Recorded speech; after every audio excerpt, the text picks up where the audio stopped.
साथ ज्योति कनौजिया। आइए रुक करते हैं फटाफट खबरों की ओर। मुख्यमंत्री योगी आदित्यनाथ ने मंत्रियों को निर्देशित किया है कि वे जिलों में भ्रमण के दौरान होटल के बजाय सरकारी गेस्ट हाउस में ही ठहरे, आवश्यक स्टाफ के साथ ही भ्रमण पर जाएं, अनावश्यक तामझाम न प्रदर्शित करें। 40 साल में ये पहली बार है जब यूपी विधान परिषद में किसी पार्टी को पूर्ण बहुमत मिला। ये रिकॉर्ड भाजपा के नाम दर्ज हो गया है। इसके पहले 1982 में कांग्रेस के पास पूर्ण बहुमत था। यूपी विधान परिषद में 100 सीटें हैं, इनमें से 36 सीटों के लिए चुनाव हुए हैं।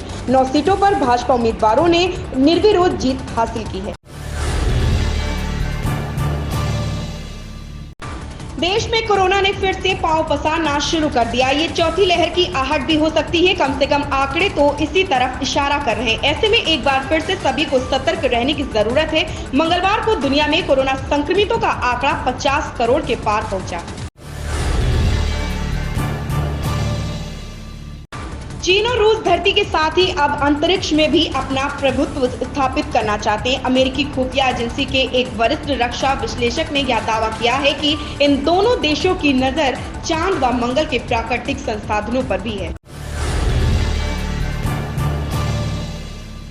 देश में कोरोना केस धीरे धीरे फिर बढ़ते नजर आ रहे हैं। कुछ दिनों पहले ये रोजाना 700 से 800 के बीच आ रहे थे, लेकिन बीते 24 घंटे में ये फिर बढ़कर 1000 के पार पहुंच गए। अमेरिकी शहर न्यूयॉर्क के रिचमंड हिल में 2 सिखों पर हमला हुआ है। शिकायत दर्ज करने के बाद एक व्यक्ति को गिरफ्तार किया गया। न्यूयॉर्क में भारत के महावाणिज्य दूतावास ने हमले की निंदा करते हुए इसे निंदनीय करार दिया है और कहा कि वे उस पुलिस के संपर्क में है जो इस घटना की जांच कर रही है।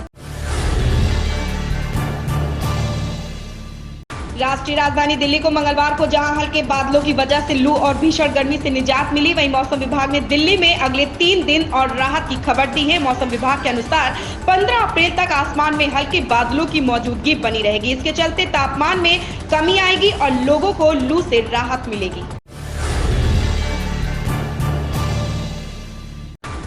पिछले 5 साल से एक दूसरे को डेट करने के बाद आखिरकार रणबीर कपूर और आलिया भट्ट शादी करने जा रहे हैं। हालांकि अभी तक शादी की तारीख का खुलासा नहीं हुआ, लेकिन मीडिया रिपोर्ट्स के मुताबिक आज से ही प्री वेडिंग फंक्शन शुरू होने जा रहे हैं। वहीं कल दोनों शादी के बंधन में बंध जाएंगे। अभिनेता सतीश कौशिक फिल्म इंडस्ट्री का एक जाना पहचाना नाम है। सतीश हर साल 13 अप्रैल को अपना जन्मदिन मनाते हैं। एक्टिंग के अलावा सतीश निर्देशन के क्षेत्र में भी अपने काम का लोहा मनवा चुके हैं। वह कई हिट फिल्मों का निर्देशन भी कर चुके हैं। उत्तराखंड समेत देश के कई राज्यों में आयोजित धर्म संसद में नफरत भरे भाषण के खिलाफ दी गई याचिका पर सुप्रीम कोर्ट ने 22 अप्रैल को सुनवाई होगी। वहीं याचिकाकर्ता कुर्बान अली के वकील कपिल सिब्बल ने सुप्रीम कोर्ट से कहा कि रविवार को हिमाचल में भी धर्म संसद होने वाला है। इस पर सुप्रीम कोर्ट ने कहा कि हिमाचल के अधिकारियों को मामले के पुराने आदेश की जानकारी दें। इन खबरों में बस इतना ही। धन्यवाद।